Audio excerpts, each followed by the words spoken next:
equal to, the formula is fixed cost over contribution margin, right? So fixed cost is 400,000 and contribution margin is 1,000. So my break even point is 400, right? 400 units. Okay. Now I've got quantity on x-axis, that on y-axis, fine. The other thing that I have to do now, I have to draw lines. So the costs and prices, the maximum it goes to 400 units. Let's say I will do for 500 units. I'll draw the graph for 500 units so that I have. Do they tell what's the maximum capacity of the business? Ideally, we do it up till the maximum capacity of the business. Since they haven't told, we'll see that what 500 units would look like. So 500 into 3,000, which is the price. How much would I get? 500 multiplied. If I sell 500 units, what would be the price? What would be the total revenue that I'll get from that? If I sell 500 units, 1,50,000. So I'll say the graph, the y-axis values that I'll take in such a way, 1,50,000. Are you sure about that? Just a second. 3,000 into 500. 1.5 million. Okay. Okay. So it would be 1,500,000, right? Okay, 1.5. So this is perhaps according to this. Now I will take the scale on y-axis because sales is the maximum value that I'll get. Costs and everything total, that will be below. So if I redraw the graph, it would be something like this. Let me take a y-axis and a, and so this is my okay, okay, okay, okay, okay, okay, okay. I'll do on the left side of the picture that's here.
You can ignore the fixed cost too if you want to.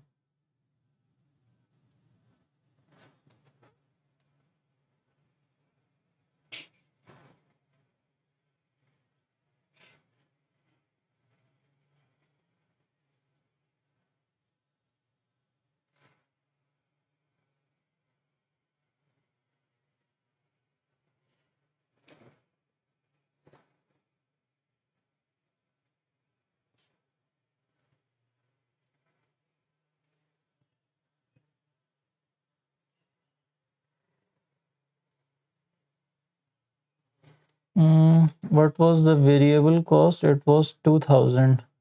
2000 into 500. 2000 into 500. That would give me 1 million. 1 million plus, how much was it? 400,000. It would be 1.4 million. So, hmm, this is 1.4 million, and this should be for 500 units. So even my graph, I'm getting a mistake. This is your total this. As for the total revenue,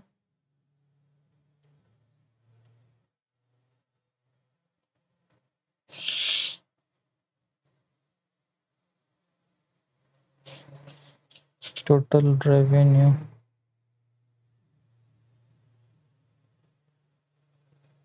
Hmm. Now it looks fine.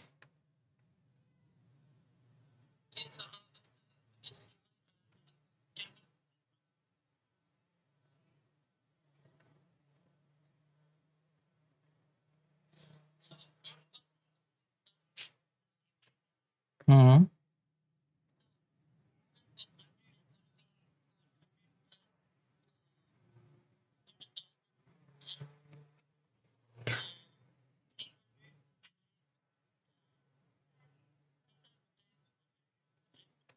So the way, one way to think about it is that from formula we have already calculated what the uh, break even point is. So this would give us some idea as in what direction, at what point our costs and revenue curves they should be intersecting. Is this point clear?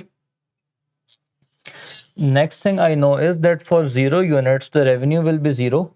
For 500 units the revenue will be 1.5 million. So from 0 to 1.5 million for 500 units. I'll draw this line. I'm drawing it in a different color so that you're able, I'll do it on your chart. Okay. So 1000, 1.5 million. So this is 500. This is 500 units, and this is 1.5 million. So where the two points intersect, this is where the total revenue line should come up to. So this is my total revenue line. Got it? Okay. So total cost line, it will start from the fixed cost. Fixed cost, yes, 400,000. Excellent. So this is where it will start. And for 500 units, my cost, it turns out to be 1.4 million. So this is 1.4 million for 500 units. So this is where my line, it should come up to something like this. Okay. So from your graph, there is a slight bit of adjustment that we need to make since you didn't take scales perfectly. If you had taken them, this 400 would have been a little back, and uh, from the graph, this is from, so it should have been 400. So it is wrong.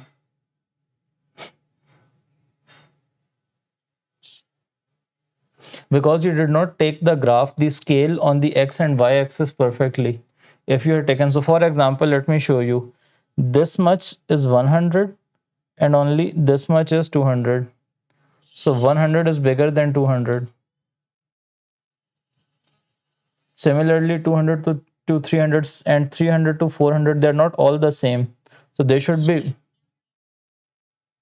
it is one block, that I understand, but you haven't taken the distance equal.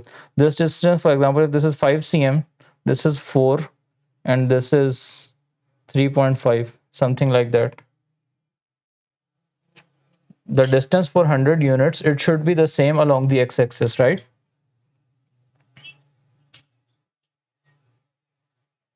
Do you have a scale at hand? Can you, I mean, is there one in another room or something that you can quickly fetch?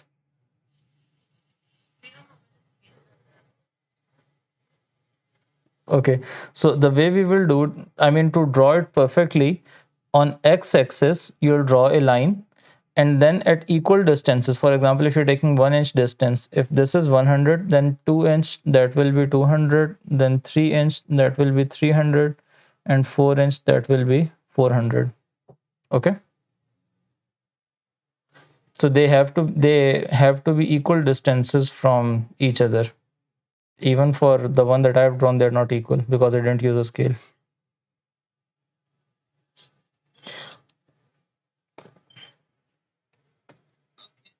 Okay, so this is how it would look. The other thing you can do to make it, okay, the other thing you can do to make it better is that don't draw any points on x-axis.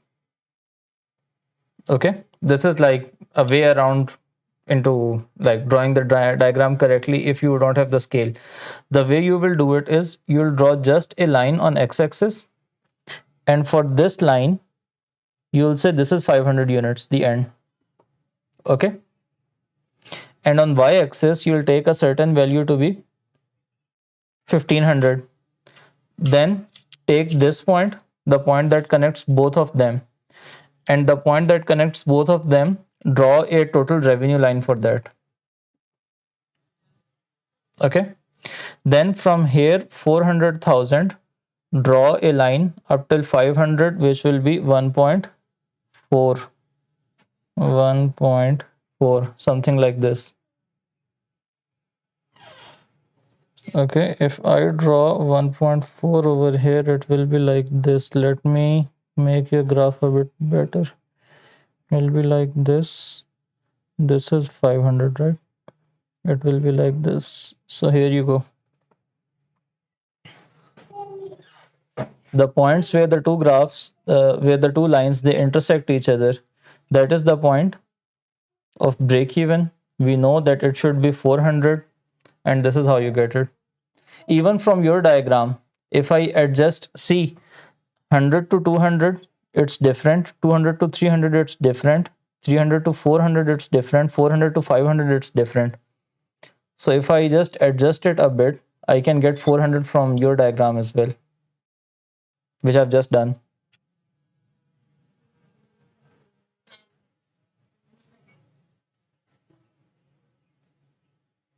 So the easier way to draw the graph is to calculate the break-even point numerically first, and then according to the break-even graph, you draw.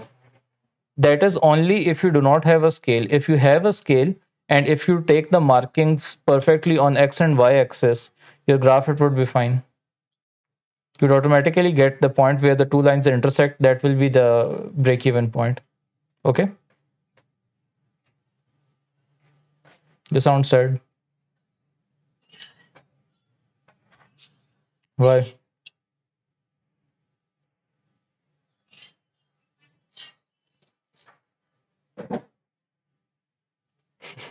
You get sad so soon, so quick,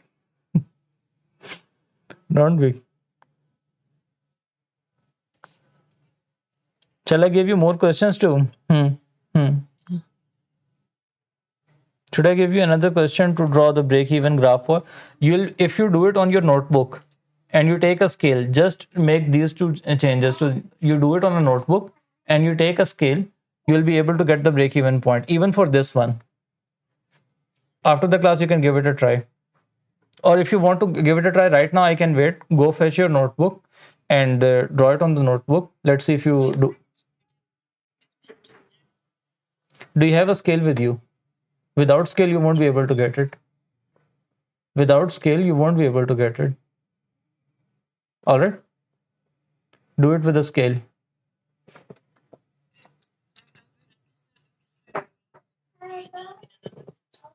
Hmm. No problem. Sure. Shall I wait or shall we go ahead with the next I mean the next question? Let's see. Let's see. What is the break-even point for Grafton dinghies? They do not specifically ask you to calculate the break-even point from the graph, so you can do it either way. Or for the graph as well, I'm telling you, just don't take mark the x-axis where the two lines intersect each other. That is your break-even point. Drop a line from there. You know that the break-even point is going to be 400 units. Mark that point as 400 units. Okay.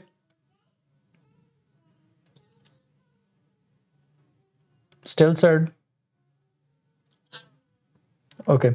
What is the total cost and total revenue at the break-even point? How do you do this one? Give me the values. 1.2 million for excellent. So total revenue, it will be 1.2 million, and total cost, that will also be 1.2 million at 400 units. Acha ji, they plan to make 600 during the year. How much profit will be made? Yes, sir.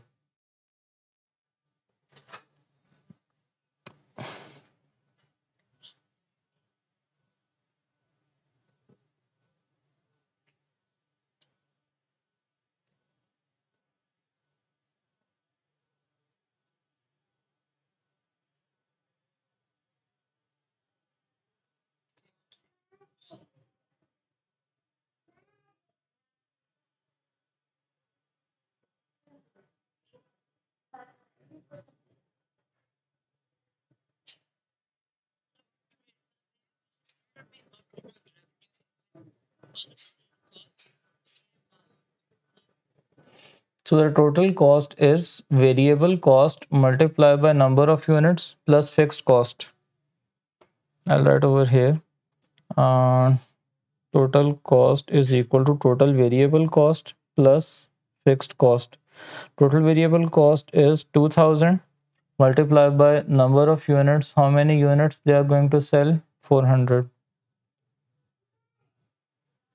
And then fixed cost is 400,000. So this gives you 800,000 plus 400,000. So you get 1.2 million.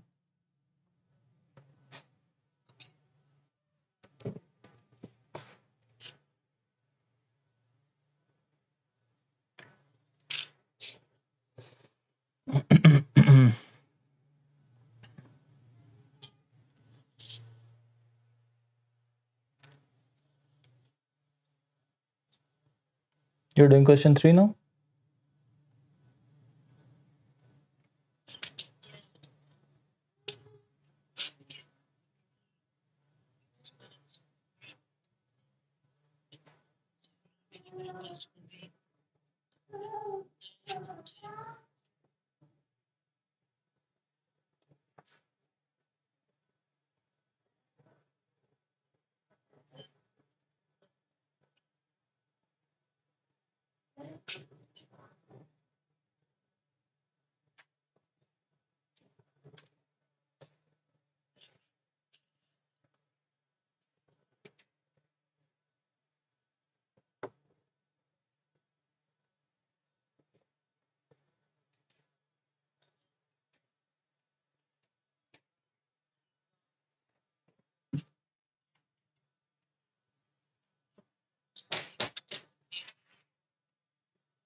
200,000.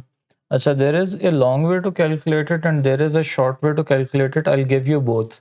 So first, the long way to calculate it is that you take the total revenue. It will give you 1.8 million. So 1,800,000, and then you deduct from it the total variable cost, which is 1.2 million. So you deduct this, you get 600,000. which is your contribution, and from this 600,000 deduct the fixed cost, you get profit of 200,000, right? This is the full way if you want to do it.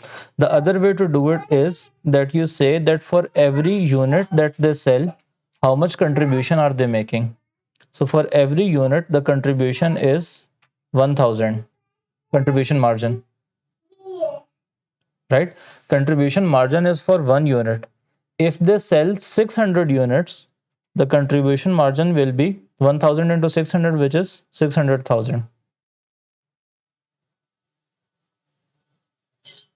And from this 600,000, you deduct the fixed cost just.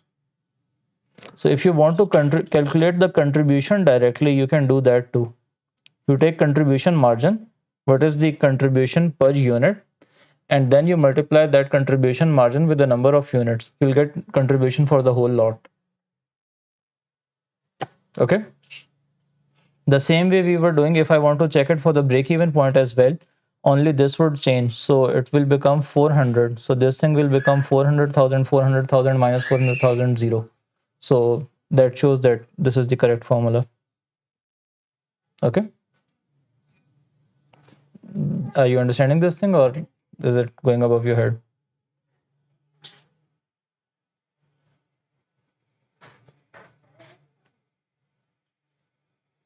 Hmm? Okay. Acha, the next question, please describe what would happen to the break-even point for Grafton dinghies if variable costs were to increase. Yes, sir.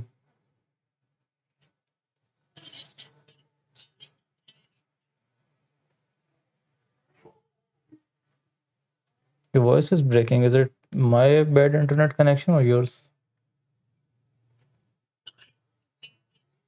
Okay. Okay. No problem. Let me know when you have the answer for question 4.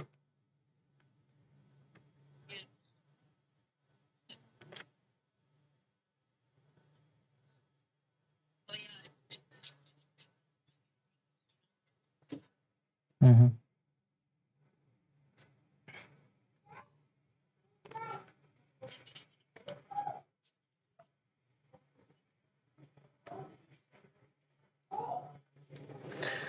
Acha ji, so your answer reads, if there is an increase in the total variable cost, the corona will make it steeper, and to have break even the business have to sell and produce a lot of more dinghies. So more dinghies than what they are producing right now. ठीक है. Marks are mentioned. One limitation of using, अच्छा, for the next one, break even analysis charts is total revenue and total cost is shown in straight lines. And may offer discounts on large order. This will make revenue fall. This will make revenue non-linear. Right now, it's a linear line. It's a straight line, right? If I'm offering different prices at different order levels, then it will no longer be a straight line. It will become a curve. Okay. So, and what sort of curve? To be precise, it will become a curve like this. White, like this, the one that I've drawn in white on your graph, right? Because on larger values we are giving more discounts. Similarly, discounts, this will make revenue fall. However, a business can get rid of this by also buying, also known as bulk buying. The bulk buying, what would bulk buying do? That your variable costs would change. Fixed cost, assuming that fixed cost they remain fixed. Then if you do bulk buying, then for bulk buying your variable cost, hmm,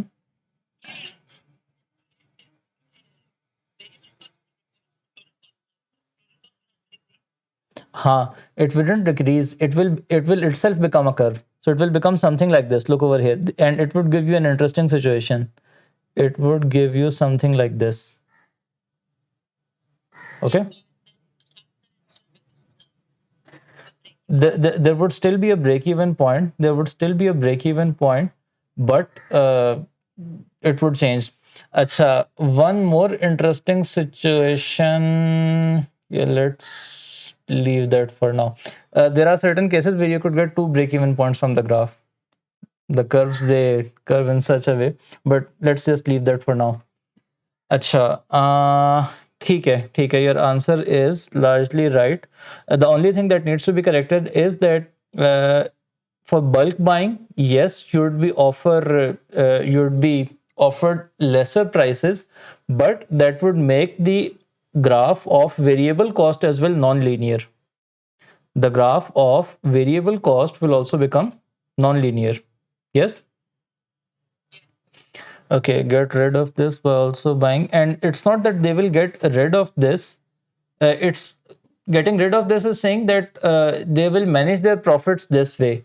But there is no changing the fact that the graph would now be non-linear. They cannot change that fact by buying more for decreasing the variable cost. Do you get my point? They're offering discounts. The sales graph, it has become non-linear. It will stay non-linear whether they buy in bulk the raw material or not. अच्छा, bulk buying allowing lesser costs, also and another limitation is that assume that the all output is sold and none is held back. Many times business are held back with a lot of output. It's not that they're held back with a lot of output in the normal course of business. The businesses, they do not produce everything just to sell. They have to maintain certain inventory levels. For example, they have to maintain buffer inventory. Have you studied buffer inventory till now? I think we haven't. Buffer inventory is that you always keep some inventory level. Let's say in order, for example, if you suddenly receive a lot of demand for your product, now you have to fulfill that demand, right? And if you're maintaining just the ordinary level, chances are that you might run out of inventory and you might lose such business. So you're maintaining certain inventory level. Another case could be that there is also a possibility that due to some circumstances the supplier, they may make a delay in providing the goods to you. There could be bad weather, there could be some disruption at their processing facility. So for whatever reason, it could be that the supplier, they make delay. So if they delay in providing you the goods, your business, it gets to suffer because you were keeping just enough inventory. So whenever new inventory arrives, you make new inventory and sell. So in order to avoid such difficulties that maybe there is a disruption in supply, in order to keep providing your goods to your customers, you keep a certain inventory, which is called buffer inventory. Do you now get the point of buffer inventory? Acha, so coming back to this situation, the businesses, it's not that all the output they produce, it is sold. Sometimes they are keeping addition, they're producing more than they can sell in order to keep buffer inventories. Sometimes they are doing that because they know that in future the costs are going to rise. So let's make a lot now so that we don't make expensive goods in future for as long as we can defer that. Okay, so due to these two, there are other reasons as well, but due to mainly these two reasons, businesses, they'll be keeping certain inventories. And yes, that is not accounted for in this break even chart. In this case, dengue might have leftover boards due to seasonal factors, too much rain or high tide. Excellent, making the demand for lesser good. ठीक है perfectly described. The only thing is that you'll say in the end, just add a few words, that this situation of having inventory, unsold inventory, is not accounted for in the break even analysis. This scenario of having unsold inventory is not taken into account when drawing a break even chart. Your camera, yes sir, I can see your camera. Wow, excellent. No, it was fine earlier. This is also fine, yes. Fine in the sense the rotation, I was saying that the rotation was fine. But yes, good job. No problem. Acha, shall I give you another thing from the graph that you have drawn? If you take 600 units, right now you have done for 500 units, right? 400 units, right? If you extend it to 600 units, and for 600 units, then you calculate the cost from the graph and the revenue from the graph.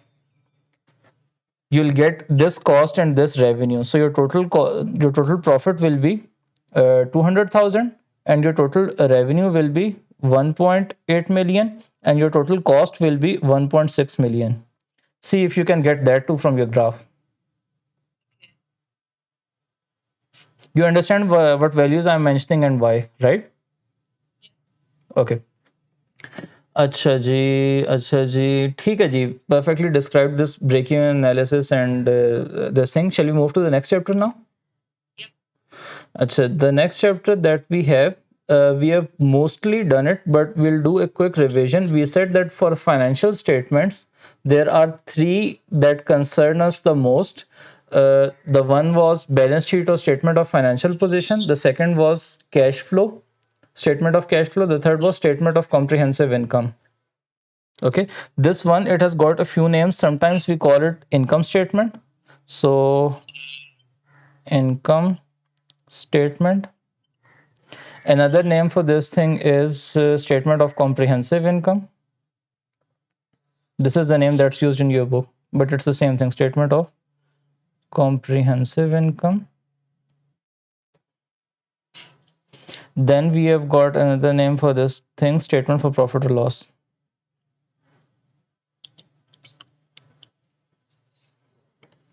Acha ji, the broad principle on which this statement is drawn is that revenue minus expenses is equal to profit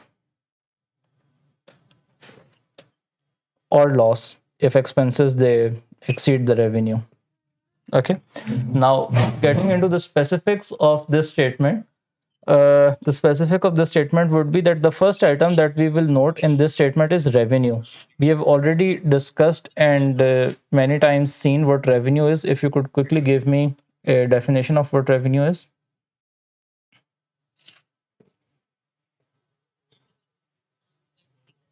Excellent. So let's say that the output of the total that a business makes by selling its output is 1.8 million. Then from this 1.8 million, I will deduct something called cost of goods sold. Cost of goods sold. Acha ji, what is cost of goods sold?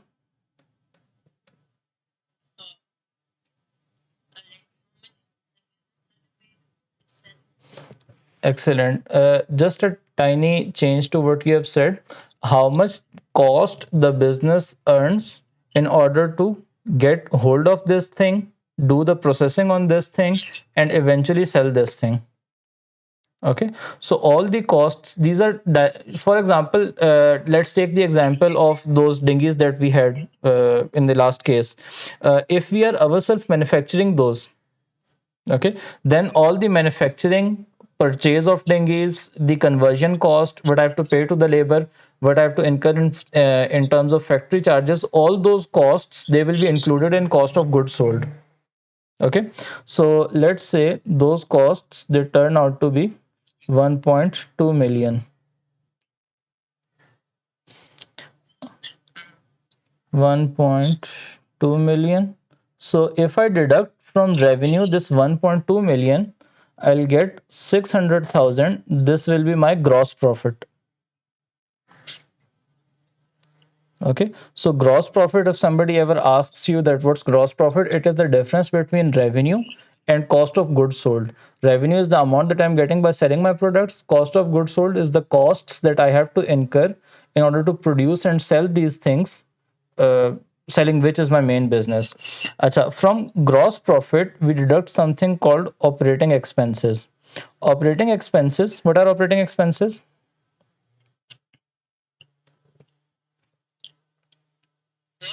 Operating expenses.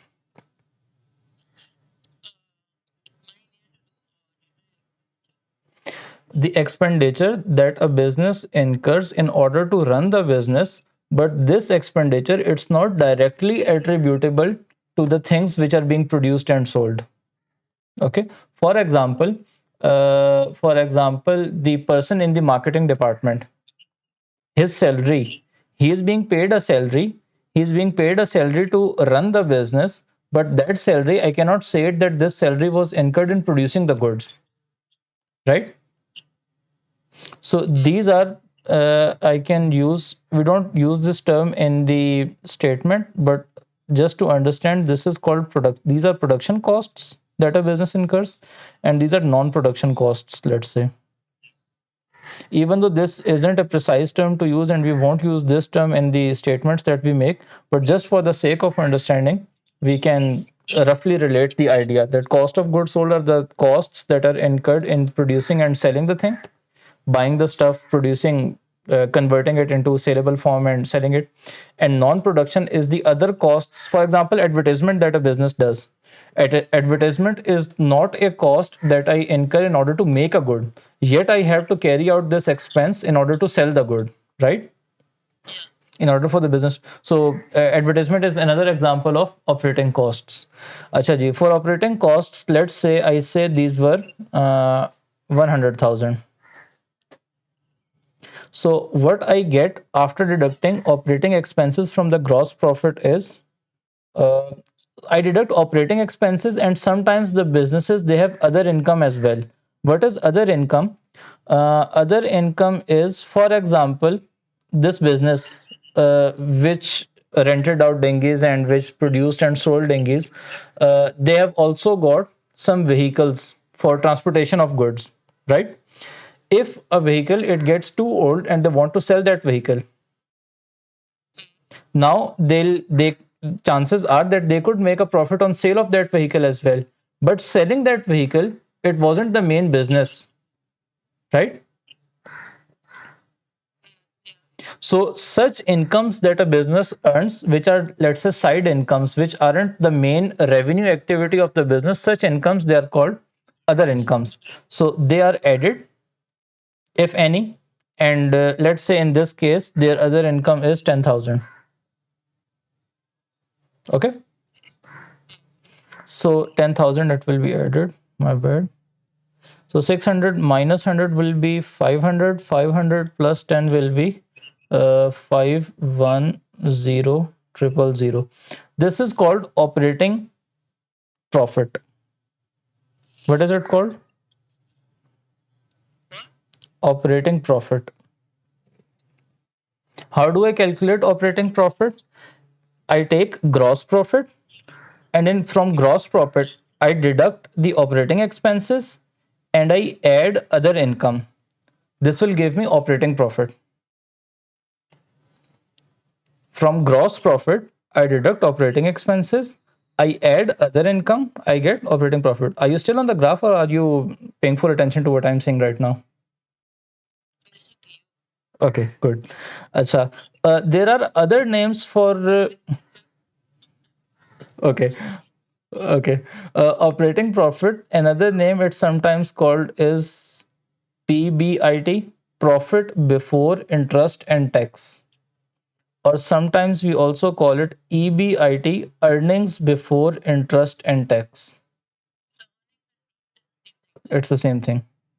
But just to tell you that if you sometimes get this thing instead of something being called operating profit, you know that they are the same thing.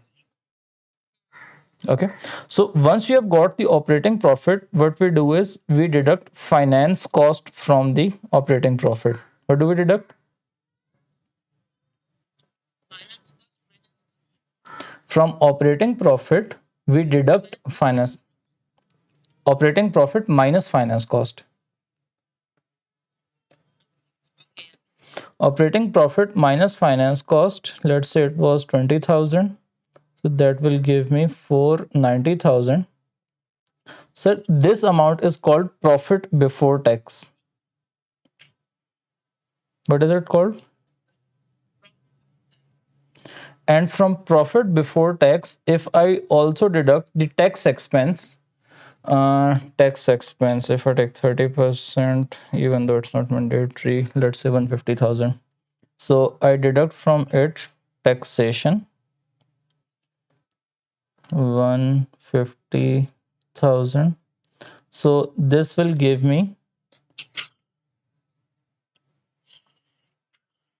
340,000. and this is called profit after tax,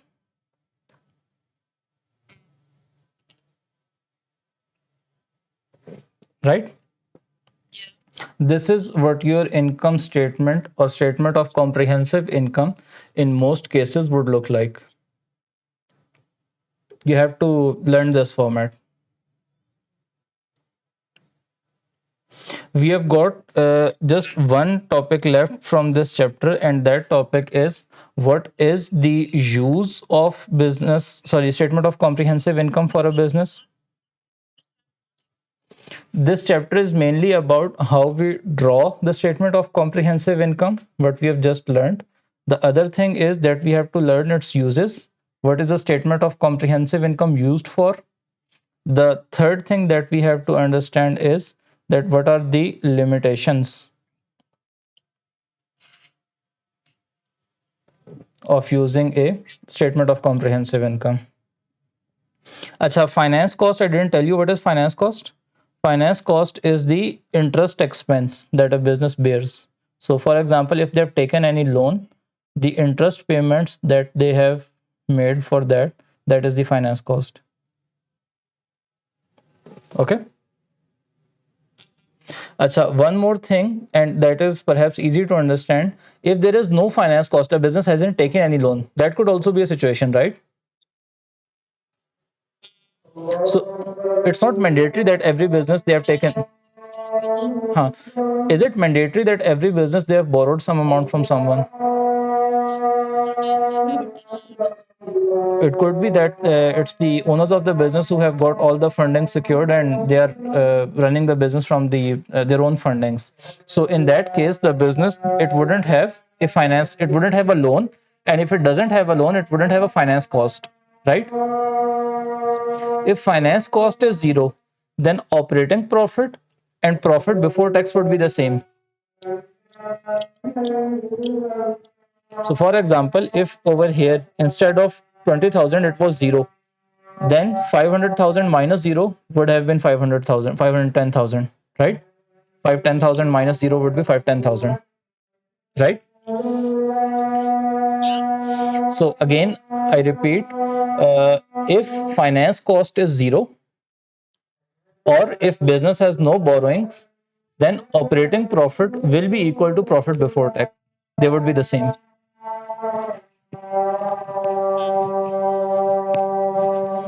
Acha ji, any questions about the structure of statement of comprehensive income?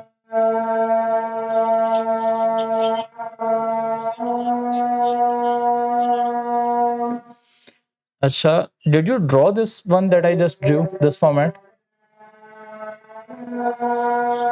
Could you do it right now, please, on a notebook?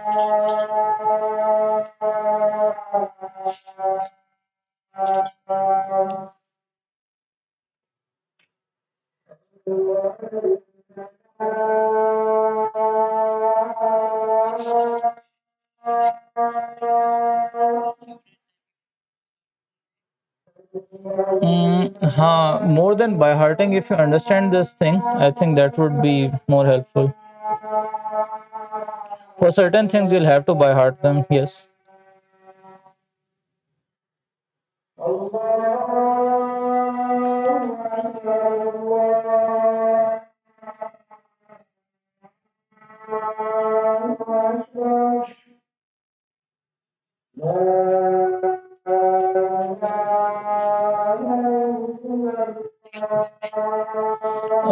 I have 10 minutes roughly.